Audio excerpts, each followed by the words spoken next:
নমস্কার, আমার মন চ্যানেলের এই নতুন পর্বে আপনাদের সকলকে আবারও স্বাগত জানাই। আজকে আমরা আরও একটি নতুন বিষয় নিয়ে আপনাদের সঙ্গে কথা বলবো।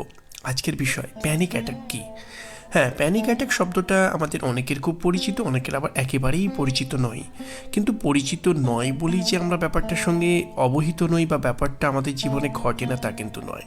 প্যানিক অ্যাটাক আমাদের অনেকেরই ঘটে, আমাদের জানার মধ্য দিয়ে ঘটে, অজানার মধ্য দিয়ে ঘটে। অর্থাৎ বিষয়টা ঘটলেও অনেকে আমরা সে সম্পর্কে ওয়াকিবহাল, অনেকে হয়তো ওয়াকিবহাল নয়। এবার আমরা বুঝবো প্যানিক অ্যাটাকটা কাদের হয়।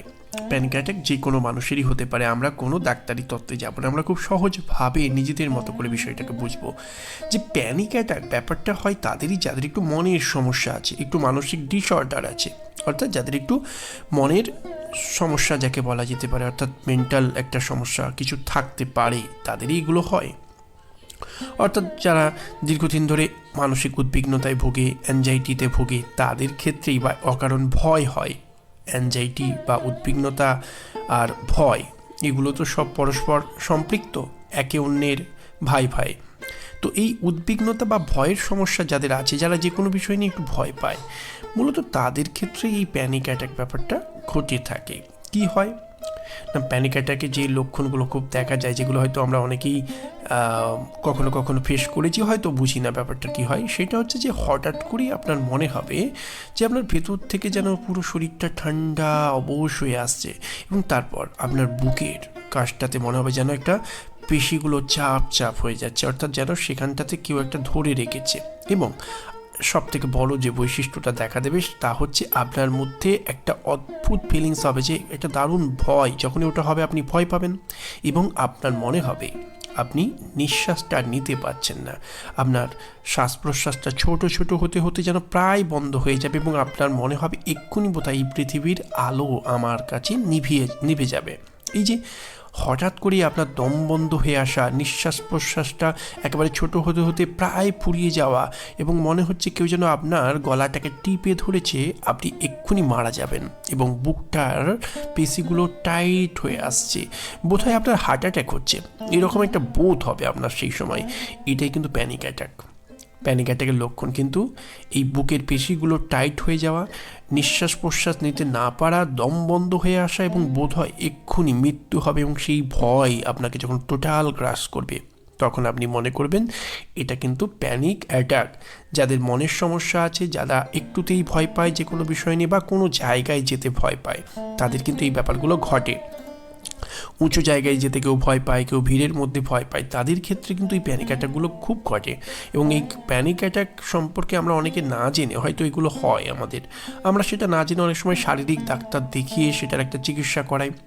কেউ বা ভাবে এটা অ্যাসিডিটির সমস্যা, তার জন্য অ্যাসিডিটির ওষুধ খাই, গ্যাসের ওষুধ খাই আমরা।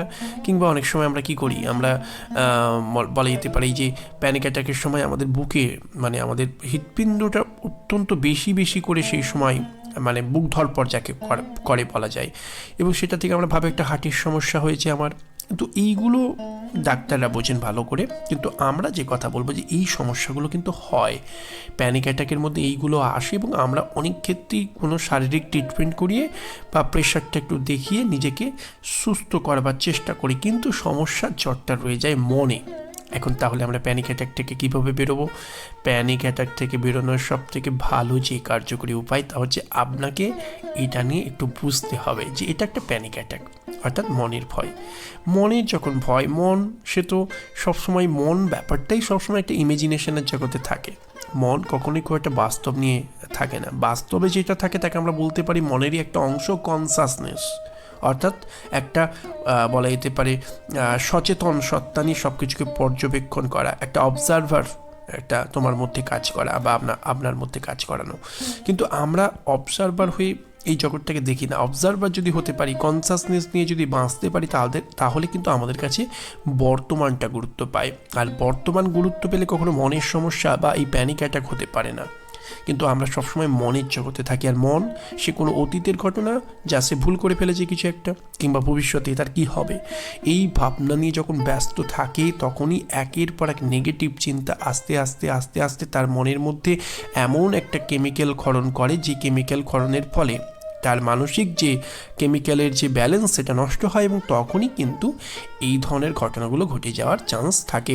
এই নিয়ে ভয় পাওয়ার কিছু নেই, শুধু একটা জায়গা আমাকে মাথায় রাখতে হবে যে যখন এটা হবে তখন আমি একটু নিঃশ্বাস প্রশ্বাসটা বড় করে নেবার চেষ্টা করবো, এবং আগে থেকে যখনই এটার রেসটা উঠে আসবে, এটা একটা কি জীবনের স্বাভাবিক মানসিক সমস্যার প্রবাহটা যদি একটা জলের ঢেউয়ের মতো হয়, স্বাভাবিক ঢেউ একটা জলের প্রবাহের মতো, প্যানিক অ্যাটাকটা সেখান থেকে একটা বড় ঢেউ উঠে আসার মতো। সেই ঢেউটা যখন উঠে আসে তখন তাকে সামাল দেওয়া একটু কঠিন হয়। তাকে সামাল দিতে গেলে একটা জিনিস মাথায় রাখতে হবে যে এটা জাস্ট একটা ভয়, এটা আমার কিচ্ছু করতে পারবে না, এটা আসবে আবার চলে যাবে। আমি যখন এটা হবে তখন আমার মন ঘোরাবার দরকার নেই কোনো দিকে। অনেকে বলেন মন ঘুরিয়ে ফেলো এই দিকে ওই দিকে সেই দিকে, না, মন ঘুরিয়ে সবসময় যে খুব একটা কাজ হয় তা নয়। তখন শুধু নিজের জায়গায় একটু সক্রিয় হতে হবে যে আমি ভয় পাবো না, এটা জাস্ট একটা প্যানিক, একটা ভয়, একটা ইলিউশন, একটা ইমেজিনেশন। আমি জাস্ট আমার মনের দিকে তাকিয়ে থাকবো স্থির দৃষ্টিতে, যে আমি দেখবো এই মন কী করতে পারে। আমি জাস্ট না ভয় পেয়ে চুপচাপ তাকে তাকিয়ে থাকবো, আমার মনটাকে সেই মুহূর্তে অবজার্ভ করবো। একটা মাইন্ড তখন শান্ত হতে চাইবে না, তাও শান্ত করে আমি আমার নিজের দিকে তাকাবো, আমি আমার মনের দিকে লক্ষ্য করবার চেষ্টা করব। এক দৃষ্টিতে কোনো দিকে তাকিয়েও আমি যদি চুপচাপ বসে থাকি, তাহলে কিন্তু আমাদের যে কনসাসনেসটা সেটা কিন্তু আমাদের মনের ওপর পড়ে, মনের মধ্যে কি চলছে তখন তার ওপর পড়ে। আর মনের ওপর যখনই একবার তুমি দৃষ্টি নিক্ষেপ করবে, তখন মনের এই যে ইমেজিনেশন দিয়ে তোমাকে ট্র্যাপে ফেলার চেষ্টাটা, সে কিন্তু তখন সেটা আস্তে আস্তে বন্ধ করবে, কারণ তুমি তাকে লক্ষ্য করেছো। বাচ্চা ছেলেরা অনেক ভুল করে, অনেক অন্যায় করে, সবসময় যে তাকে শাসন করতে হয়, সবসময় যে তাকে মারতে হয় তা নয়।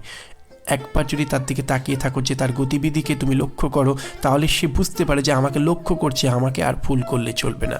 এখানেও কিন্তু মনের অবস্থানটাও তাই, কারণ এটা একটা থট, একটা ইমেজিনেশন যা অতিরিক্ত পরিমাণে উঠে আসে ঢেউয়ের মতো, এবং তোমাকে বা আপনাদেরকে বিপদে ফেলে। তাই তা থেকে বেরিয়ে আসার উপায় শান্ত হয়ে মনকে বোঝানো যে এটা কিচ্ছু করতে পারবে না, এটা একটা ভয়, আমি শুধু আমার মনের দিকে তাকিয়ে থাকবো, অবজার্ভ করব ও কি কি করে। যদি শান্ত হয়ে মনের দিকে এক দৃষ্টিতে কোনো দিকে তাকিয়ে নিজের কনসাসনেসকে সম্পূর্ণরূপে জাগিয়ে রেখে তার দিকে তুমি দৃষ্টি নিক্ষেপ করতে পারো মনের দিকে, তাহলে মন শান্ত হবেই। প্যানিক অ্যাটাক নিয়ে প্রথম কথাই হচ্ছে এটা একটা ভয়, এটা একটা ইমেজিনেশন, এর কিচ্ছু ক্ষমতা নেই, এ শুধুই ভয় দেখায়। যতক্ষণ তুমি একে ভয় পাবে ততক্ষণই তোমাকে আরও ভয় পাবে। যখনই তুমি একটু সচেতন সত্তা নিয়ে তার দিকে তাকাবে, ও বাচ্চা ছেলের মতোই নিজের ভয় দেখানো কার্যকলাপগুলোকে আস্তে আস্তে কমিয়ে দেবে, এবং তখন রিল্যাক্স হবে। এবং সেই সময় একটু নিঃশ্বাস প্রশ্বাসের ব্যায়ামটাও করতে চেষ্টা করতে পারেন, কিন্তু সেটা একটু কঠিন হবে। কিন্তু এক দৃষ্টিতে যদি স্থির থাকেন, ও একটুখানি 1% ভয় দেখালো, আর আপনি যদি সেটাকে নিয়ে এরপর কি হবে, এই ইমেজিনেশনটা তখন তৈরি হয় যে যখনই 1% ভয়টা উঠে আসছে, আপনারা তখন মনে করেন যে এটা এবার কত না জানি কি একটা বিপদের দিকে আমাকে ঠেলে দেবে।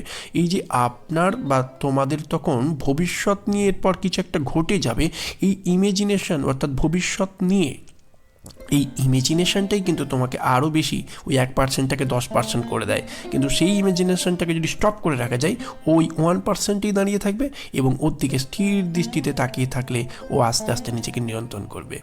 প্যানিক অ্যাটাক থেকে বেরিয়ে আসার বড় উপায় হচ্ছে এটাই। মন ভালো রাখা নিয়ে আজকের আমাদের এই আমার মন চ্যানেলের এই প্যানিক অ্যাটাক নিয়ে আজকের বিশেষ পর্বের আলোচনা এখানেই সমাপ্ত। এই ধরনের আলোচনা পেতে চ্যানেলটির সঙ্গে অবশ্যই থাকবেন। সকলকে ধন্যবাদ জানাই।